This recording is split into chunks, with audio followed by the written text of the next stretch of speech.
राम राम दोस्तों, आपका स्वागत है। आप सभी कैसे हैं? आपके लिए एक नया रिक्रूटमेंट लेकर आया हूँ मैं, जो इंडियन गवर्नमेंट की तरफ से, इंडियन स्पेस रिसर्च ऑर्गेनाइजेशन की तरफ से जो वेरियस वैकेंसीज है जो देखेंगे। जो ये वैकेंसियाँ है सतीश धावन स्पेस सेंटर की तरफ से श्रीहरिकोटा, जो ऐसा जो स्पेस पोर्ट है इंडियन गवर्नमेंट के अंडर आता है, जो चेन्नई से 100 किलोमीटर नॉर्थ की तरफ से लोकेटेड है, जो सोलापुर तिरुपति डिस्ट्रिक्ट का आंध्र प्रदेश का जो 18 किलोमीटर है। जो ये वर्ल्ड क्लास का launch space based infrastructure develop हुआ है, जो international customers to private launch के लिए व्हीकल्स और जो सैटेलाइट मिशन के लिए। जो सतीश धावन स्पेस सेंटर में इसमें क्या क्या फैसिलिटीज है देखेंगे। जो solid propellant production, rocket motor, static test facility, launch complex for launching various rocket tracking through sophisticated radar and optical tracking system and real-time data accusing and processing facility and other supporting service including logistics। ये सभी इसमें जो लिखे हैं सभी facilities है। इसमें जो भी पोस्ट देखेंगे किधर किधर है, कौन सा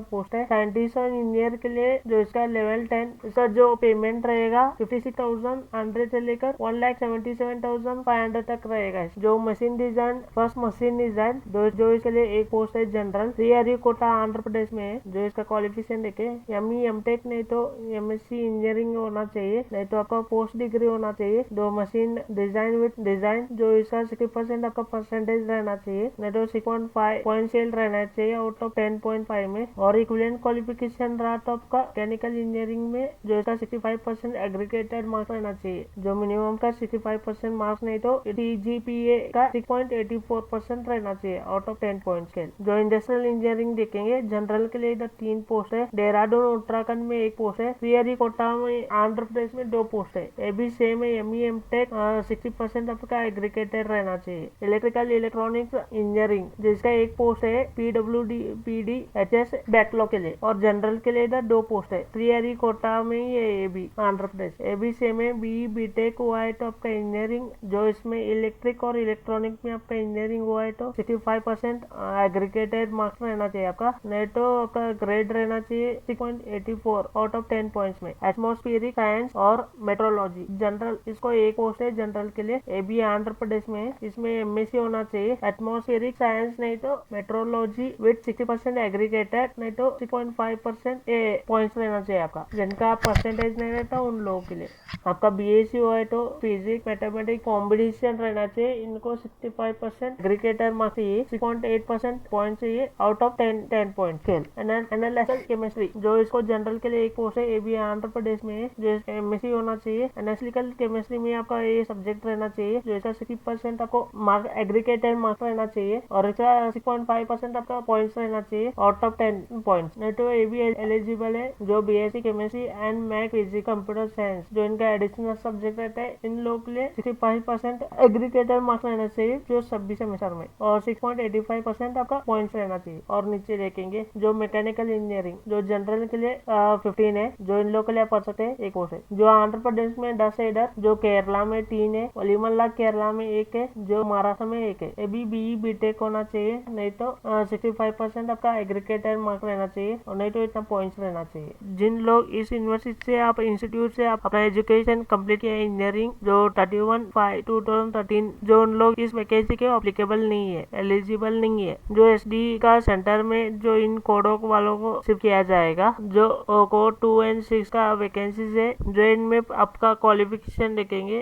इसमें आपका क्वालिफिकेशन पोस्ट डिग्री आपका कंप्लीट होना चाहिए तो आप एलिजिबल है इस एप्लीकेशन आपको डालने के लिए। जो आपका post degree mention dual integrated degree certificate चाहिए आपको, और उसमें परसेंटेज मेंशन रहना चाहिए। जो एक serviceman, government servants and disability person, PWBD, जो ये पोस्ट अप्लाई करने के लिए जो एलिजिबल है, जो as per the government of India. अभी हम टेक्निकल असिस्टेंट का देखेंगे लेवल 7, जो इसका पेमेंट स्टार्ट होता है 44,900 से लेकर 1,42,400। जो केमिकल इंजीनियरिंग पोस्ट नेम है, इसमें 3 पोस्ट है, जो आपका कैटेगरी के हिसाब से दिए पढ़ सकते हैं। जो इसका एजुकेशन है, जो डिप्लोमा करना चाहिए वो केमिकल इंजीनियरिंग में, वो भी फर्स्ट क्लास रहना चाहिए। अभी केमिकल इंजीनियरिंग का देखेंगे, जो इसका 1 पोस्ट है जनरल में, ये भी सेम है, डिप्लोमा केमिकल इंजीनियरिंग करना चाहिए वो क्वालिफिकेशन। मैकेनिकल इंजीनियरिंग देखेंगे, इसका 10 पोस्ट है, इसमें लिखे आप पढ़ सकते हैं, जो ये भी डिप्लोमा के ऊपर है, डिप्लोमा इन मैकेनिकल इंजीनियरिंग करना चाहिए, जो फर्स्ट क्लास में रहना चाहिए उनका। जो मैकेनिकल इंजीनियरिंग इंजीनियरिंग का देखेंगे एक और है, जो इसमें एक पोस्ट है एसटी के लिए, जो भी डिप्लोमा करना चाहिए इन मैकेनिकल इंजीनियरिंग, जो फर्स्ट क्लास में रहना चाहिए। जो ऑटोमोबाइल इंजीनियरिंग, इसका 5 पोस्ट है, इसका 5 वैकेंसीज है, जो आप इधर पढ़ सकते हैं। ये भी डिप्लोमा होना चाहिए इन ऑटोमोबाइल इंजीनियरिंग, जो फर्स्ट क्लास में पास होना चाहिए। इलेक्ट्रिकल इंजीनियरिंग नहीं तो इलेक्ट्रिकल इलेक्ट्रॉनिक इंजीनियरिंग आपको होना चाहिए। इसमें 2 पोस्ट है, ऐसे जनरल एक और ऐसे एक। इनका डिप्लोमा इन इलेक्ट्रिकल इंजीनियरिंग में होना चाहिए, नहीं तो इलेक्ट्रॉनिक्स इंजीनियरिंग, जो इसमें फर्स्ट क्लास में पास होना चाहिए। जो सिविल इंजीनियरिंग देखेंगे अभी, इसमें एक पोस्ट है ओबीसी के लिए, डिप्लोमा इन सिविल इंजीनियरिंग होना चाहिए, ये फर्स्ट क्लास में पास होना चाहिए। जो कंप्यूटर साइंस इंजीनियरिंग देखेंगे, इसका 2 पोस्ट है, जनरल और एससी के लिए एक, जो डिप्लोमा इन कंप्यूटर साइंस होना चाहिए और ये भी फर्स्ट क्लास में पास होना चाहिए। इलेक्ट्रॉनिक एंड कम्युनिकेशन इंजीनियरिंग होना चाहिए, इसमें 2 पोस्ट है, जनरल के लिए एक और एसटी के लिए एक। जो diploma in electronic and communication engineering में होना चाहिए, फर्स्ट क्लास में पास होना चाहिए। इलेक्ट्रॉनिक कम्युनिकेशन इंजीनियरिंग, जो इस यूनिट में इनका पोस्ट है, जो इसमें एक है, जनरल एक पोस्ट है, जो इसका वैकेंसी एक है, जनरल में एक है। इनका क्वालिफिकेशन है diploma in electronic and communication engineering, जो इसमें फर्स्ट क्लास में पास होना चाहिए। अभी देखेंगे पोस्ट साइंटिफिक असिस्टेंट लेवल 7, इसका पेमेंट के लिए 44,900 से लेकर 1,42,400। अभी केमिस्ट्री देखेंगे, जो इसका पोस्टिंग इधर है, जो इसमें एक पोस्ट है जनरल में, जो इनका बीएससी होना चाहिए केमिस्ट्री में, ये भी फर्स्ट क्लास में पास होना चाहिए इनका। जो कंप्यूटर साइंस देखेंगे, इसका एक पोस्ट है, जो एसी को एक है, बीएससी विद कंप्यूटर साइंस होना चाहिए उनका क्वालिफिकेशन, ये भी फर्स्ट क्लास में उनका पास होना चाहिए। Fine arts, photography, visual arts, cinematography, जो इसके लिए एक पोस्ट है जनरल का, जो बैचलर ऑफ डिग्री में fine arts, photography, visual arts, cinematography में आपका होना चाहिए, फर्स्ट क्लास में आपका पास होना चाहिए। लाइब्रेरी असिस्टेंट का देखेंगे, ए का लेवल 7 है, 44,900 से लेकर 1,42,400 है। लाइब्रेरी असिस्टेंट ए का देखेंगे, इसका एक पोस्ट है जनरल में, जो ग्रेजुएशन में ये फर्स्ट क्लास में पास होना चाहिए, नहीं तो जो master degree in library science, library and information science, जो इसमें फर्स्ट क्लास में पास होना चाहिए इन लोग। जो पोस्ट कोड 7 to 6 इन वालों को डिप्लोमा 3 ईयर्स का पास होना चाहिए। अभी देखेंगे रेडियोग्राफी ए लेवल 4, 25,500 से लेकर 81,100। रेडियोग्राफी ये एक पोस्ट है इसमें, जो इनका डिप्लोमा होना चाहिए इन रेडियोग्राफी में, ये फर्स्ट क्लास में पास होना चाहिए। जो केमिकल का देखेंगे, इसका 6 पोस्ट है, आप देख सकते हैं कितना पोस्ट इधर लिखे, जो इनको एसएससी प्लस आईटीआई होना चाहिए, एनटीसी का सर्टिफिकेट आपके पास होना चाहिए, एनसीवीटी का सर्टिफिकेट आपके पास होना चाहिए, आप ये पढ़ सकते हैं। अभी देखिए केमिकल इस एरिया का 7 पोस्ट है, आप इधर पढ़ सकते हैं कितने किन के कैटेगरी कितना है, ये भी सेम है ऊपर के जैसे ही। इलेक्ट्रिकल का देखेंगे, इसका 6 पोस्ट है, जो को एसएसएलसी पास प्लस आईटीआई होना चाहिए, जो ट्रेड फ्रॉम एनसीवीटी रहना चाहिए। जो इलेक्ट्रिकल देखेंगे, इसका 2 पोस्ट है, जनरल के लिए 2, एसएसएलसी प्लस आईटीआई होना चाहिए, जो ट्रेड फ्रॉम एनसीवीटी। फिटर का 19 पोस्ट है, जो आप इधर पढ़ सकते हैं कैटेगरी के हिसाब से, एसएसएलसी प्लस आईटीआई चाहिए trade from NCVT.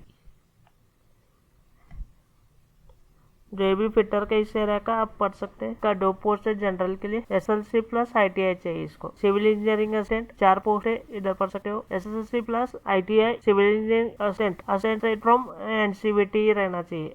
Refrigeration and air कॉन्डिनेशन, इसमें 5 पोस्ट है, मैं पढ़ सकते हो, इसको भी एसएलसी प्लस आईटीआई होना चाहिए, जो इन ट्रेड में एनसीवीटी रहना चाहिए। पंप ऑपरेटर का देखें, इसका 1 पोस्ट है एसटी के लिए, एसएससी प्लस आईटीआई रहना चाहिए। फोटोग्राफी, डिजिटल फोटोग्राफी का 1 पोस्ट है जनरल के लिए, एसएसएलसी प्लस आईटीआई, जो फोटोग्राफी डिजिटल में आपका एनसीवीटी ट्रेड होना चाहिए। इलेक्ट्रॉनिक मैकेनिक का 12 पोस्ट है, आप पढ़ सकते हैं कैटेगरी के हिसाब से, एसएलसी प्लस आईटीआई होना चाहिए, जो ट्रेड इनका इलेक्ट्रॉनिक मैकेनिक ट्रेड एनसीवीटी होना चाहिए। बॉयलर अटेंडेंट देखेंगे, का 2 पोस्ट है, जनरल 2 है, एसएससी प्लस एनएसी होना चाहिए, बॉयलर ट्रेड असिस्टेंट ट्रेड होना चाहिए एनसीवीटी में, जो फर्स्ट क्लास में पास होना चाहिए। डिजाइन मैकेनिक देखेंगे, इसका 1 पोस्ट है, जो जनरल में, SLC plus ITI design mechanical में ट्रेड होना चाहिए एनसीवीटी। इंस्ट्रूमेंट मैकेनिक 1 पोस्ट है, जनरल में 1, एसएलसी प्लस आईटीआई होना चाहिए, एनसीवीटी रहना चाहिए। जो ड्राफ्टमैन बी देखेंगे, लेवल 3, 21,700 से लेकर 69,100 रुपीज का आपका पेमेंट रहेगा इतने तक। जो सिविल का देखेंगे,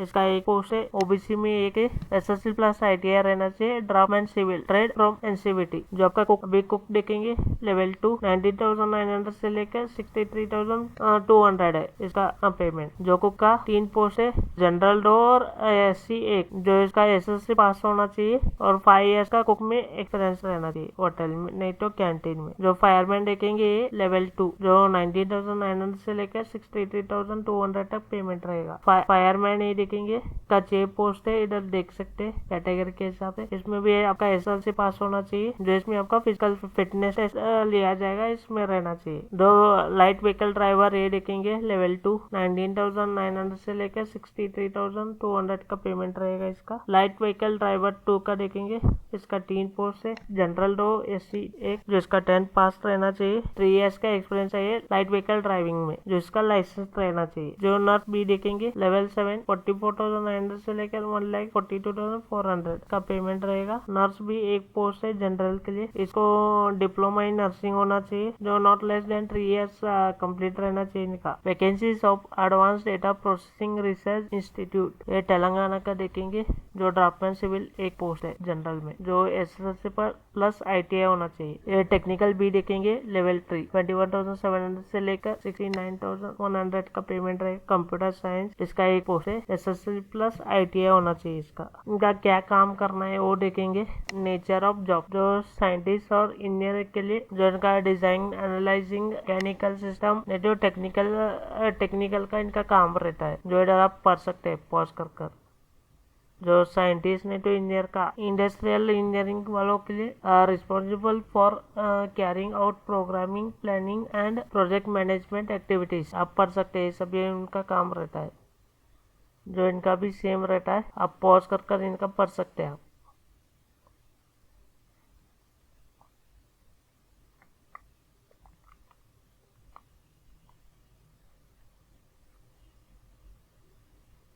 जो इनका एज और बाकी का पोस्ट ये सब भी देखेंगे। साइंटिस्ट और इंजीनियरिंग के लिए जो 86,955 पर मंथ का पेमेंट रहेगा, बेसिक पे प्लस DA रहेगा इनका, ये सब भी रहेगा। जो इनका एज है 18 से लेकर 30 ईयर्स तक। जो कोड 3 एंड 6 का भी सेम ही है, 18 से लेकर 28 ईयर्स तक एज है। इनका पगार भी सेम है। Technical assistant, scientific assistant, library assistant का देखेंगे 69,595 इनका पेमेंट है, प्लस ये सभी मिलाकर 18 से लेकर 35 ईयर तक एज लिमिट है। रेडियोग्राफर है 39,525 पेमेंट है पर मंथ, बेसिक पे एंड DA सभी मिलाकर। इसका एज है 18 से लेकर 35 ईयर तक। Technical B and draftsman B का देखेंगे, इसका पेमेंट है 33,635 पर मंथ का, ये सभी मिलाकर।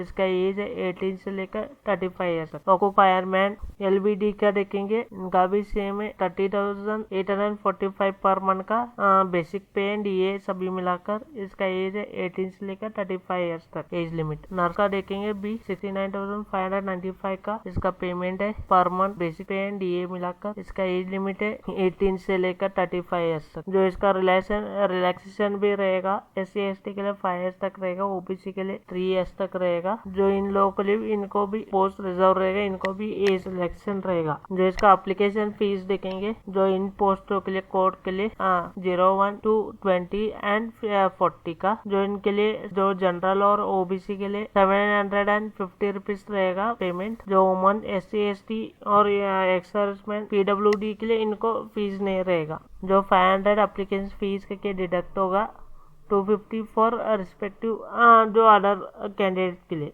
और पोस्ट कोड का ये देखेंगे 21 to 39, 41 एंड 42 का, जो इसका 500 फीस है जनरल और OBC के लिए। जो वुमन, SC ST PWD जो एक्स सर्विसमैन के लिए जो 500 रुपीज रिफंड होगा उन लोग। और जनरल वालों को 400 रुपीज एप्लीकेशन फीस के डिडक्ट होगा। SC ST वुमन PWD और एक्स सर्विसमैन के लिए 100 रुपीज डिडक्ट होगा। जो इसका पेमेंट रहेगा ऑनलाइन के थ्रू रहेगा, जो अदर वे नहीं रहेगा। जो आपका बैंक अकाउंट करेक्ट डालना पड़ेगा, क्योंकि आपका अमाउंट बैंक अकाउंट में रिफंड होगा। जो एप्लीकेशन रजिस्टर होने के बाद आप सबमिट करेंगे, आप बाद में आपका एप्लीकेशन डाउनलोड कर लेना पड़ेगा। जो आपका फोटो के बारे में ये सभी पढ़ सकते हैं पॉज कर, ये जैसे है वैसे ही डालना पड़ेगा आपको।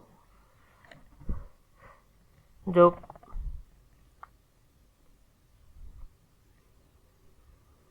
जो इसका क्वेश्चन पेपर देखेंगे पार्ट ए, जो 1 और 2 कोड वालों के लिए और 3 और 6 कोड वालों के लिए। जो इसका 1 और 2 कोड वालों के 75 मिनट्स का एग्जाम रहेगा 60 मार्क्स का। जो एक के लिए एक 1/3 पैटर्न का नेगेटिव मार्क्स रहेगा। जो इनका मल्टीपल चॉइस का क्वेश्चन रहेगा जो 60 क्वेश्चंस रहेगा। जो इनका कोड ट्री एंड सी का 90 मिनट्स का एग्जाम रहेगा, 80 मार्क्स का रहेगा। जो ये आप पढ़ सकते हैं। मल्टीपल चॉइस का क्वेश्चन रहेगा, 80 क्वेश्चंस रहेगा, 30 मिनट का रहेगा। पार्ट बी देखेंगे, इसका 30 मिनट का रहेगा एग्जाम, 20 मार्क्स का रहेगा, नेगेटिव इसमें नहीं रहेगा। दूसरा वार को भी सेम रहेगा, 30 मिनट्स का 20 मार्क्स का रहेगा, नो नेगेटिव। इनका भी मल्टीपल चॉइस रहेगा जो 30 मिनट्स का रहेगा। टोटल 20 क्वेश्चन रहेगा, नहीं टोटल 100 क्वेश्चन का रहेगा। जो पास क्राइटेरिया देखेंगे, जो पोस्ट कोड 1 एंड 6 का जो 50% ईच पार्ट ए और पार्ट बी पार्ट सी में आपको पढ़ना चाहिए 50 आउट ऑफ 100 का मार्क्स में। जो 60% एग्रीगेटर रहना चाहिए, इसमें भी सेम ही रहेगा, 50% ईच रहेगा part A part B part C में। 50 to 100 मार्क्स का क्वेश्चन रहेगा, 60% एग्रीगेटर चाहिए। जो इनमें रिटर्न प्लस इंटरव्यू भी रहेगा। बाद में इनका मेरिट लिस्ट निकाला जाएगा। जो फर्स्ट इसमें टाई हुआ तो सेकेंड में भी टाई हुआ तो आपका एज के ऊपर आपको सिलेक्ट किया जाएगा। जो technical scientist, technical assistant and scientific का देखेंगे, जो इनका रिटर्न एग्जाम 8 ऑब्जेक्टिव्स रहेगा, 1.5 आवर्स का क्वेश्चन रहेगा, -0.33 मार्क्स का नेगेटिव मार्क्स रहेगा। जो स्किल टेस्ट में 100% मार्क्स का रहेगा क्वालिफिकेशन। अनरिजर्व कैटेगरी देखेंगे, 32 से लेकर 80 मार्क्स का मार्क्स रहेगा। जो स्किल टेस्ट में 50 से 100 तक मार्क्स का एग्जाम रहेगा। जो नीचे के भी reserve candidate by post in reserve का देखेंगे, 24 to 80 मार्क्स का रहेगा मार्क्स। और स्किल टेस्ट में 40 to 100 रहेगा मार्क्स का। बाद में स्किल टेस्ट का बाद में शॉर्ट लिस्ट निकाला जाएगा। जो नर्स का प्रोसेस सिलेक्शन देखेंगे और इन लोगों का कुक और दूसरों का, इनका भी रिटर्न टेस्ट लिया जाएगा। टेरिकोलिया और प्रैक्टिकल भी लिया जाएगा, टेस्ट किया जाएगा दोनों इसमें। बाद में शॉर्ट लिस्ट निकाला जाएगा। और फायरमैन का देखेंगे, जो इनका रिटर्न टेस्ट और फिजिकल टेस्ट लिया जाएगा, पीईटी और मेडिकल एग्जाम भी किया जाएगा इनका। बाद में इनको मेरिट लिस्ट निकाला जाएगा। लाइट व्हीकल ड्राइवर ए का देखेंगे, motor vehicle act 1988 as per इनके हिसाब से 50 क्वेश्चन रहेगा, 120 मिनट्स एग्जाम टाइम रहेगा। Elementary English 8 class standard level का 15 क्वेश्चन रहेगा। और इनका 10th क्लास का स्टैंडर्ड लेवल का ये भी 15 क्वेश्चन रहेगा। और जनरल नॉलेज 20 क्वेश्चन रहेगा। इसके बाद आपका जो इसका नेगेटिव 0.25 रहेगा। जो इनका पास का criteria, minimum return exam 50% marks लेना चाहिए पार्ट ए में और 50% पार्ट बी में, पार्ट डी में, तो आपका शॉर्टलिस्ट में आएगा। एग्जामिनेशन सेंटर में इन एरियाओं में रहेगा, आप पढ़ सकते हैं। जो बाकी का पोस्ट का एग्जाम सेंटर इन एरियाओं में रहेगा, अब पॉज कर आप पढ़ सकते हैं। जो भी आपका इंक्वायरी रहेगा इस ईमेल के थ्रू आप इंक्वायरी कर सकते हैं। जो इसका एप्लीकेशन का डेट रहेगा 16/10/2025 से लेकर 14/11/2025 तक रहेगा इसका अप्लाई करने का। जो इस वेबसाइट के थ्रू आप अप्लाई कर सकते हैं। जो नेसेसरी 14/11/2025 को आपका एप्लीकेशन सबमिट आपको करना पड़ेगा। इधर आपका नोटिफिकेशन खत्म हो गया। Thank you for watching my video.